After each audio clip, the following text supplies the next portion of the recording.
Traders are set to answer your questions. First up, John, on Nike.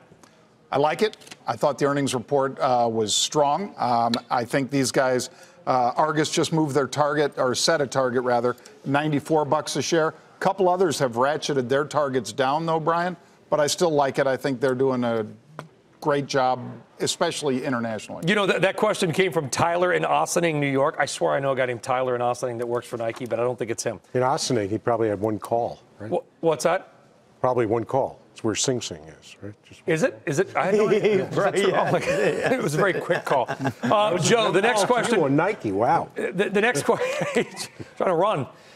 Steve, the next question comes from Steve in Lincoln, Nebraska. This is for Joe. He often hears that cash. I often hear to hold your cash and wait for opportunities. What, Joe, if you are already fully invested, what do you do now? Well, first of all, if you are fully invested in the marketplace, then you're not really investing. You're trading, because when you look at investing, there's multiple asset classes, and that's the problem that I have, and Rob could certainly speak to this. There are bonds, there's emerging markets, there's international markets, there's REITs, there's MLPs. So to be fully diversified is what you're going to be doing if you're investing.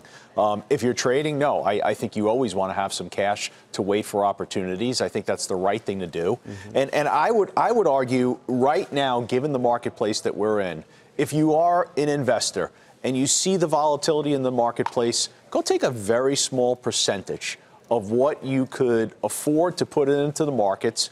Go in there tactically, have some fun in the marketplace, and basically get it out of your system that you're not participating in the volatility. I think it's a good exercise, and I think longer term behaviorally it'll help your investments. Yeah, learning how to deal with it. Okay, the next one comes to Steve Weiss from Phil in Arizona. He's getting a little technical on the ETFs here. I want to start a position, Steve, in biotech. Do you have a preference between the FBT, XBI, or IBB? Those are three different biotech ETFs. Or should he split it evenly between the three?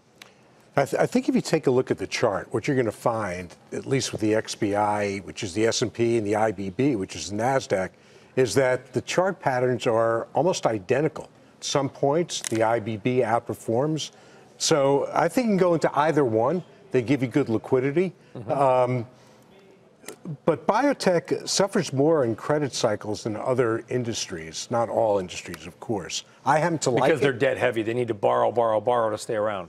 Well, and they need to go to the market also, just in equity, not just borrowing. Very few of them. Is there a good lesson here, though? We always used to say on the old show, street signs, know what you own, right? That was from our friend Herb Greenberg. Which is why Phil's approach, rather than buying single stocks, because very few retail investors, institutional investors for that matter, Carrie used to be a biotech analyst, so she was great at it, can discern which is a good biotech stock versus which is not, because there's so many catalysts and data points, Fed trials, et cetera. So I think the only way for retail investor to really own is a basket, whether it's a basket of 10 stocks they know something about, or the XBI or IBB. That's the best way to do it. I agree, because that's a very binary outcome area. I'm just saying, know what's in there, right? Some of these ETFs, they have 100 stocks, but 60% of it is three names, right? You just got to know the balance of what you buy in there.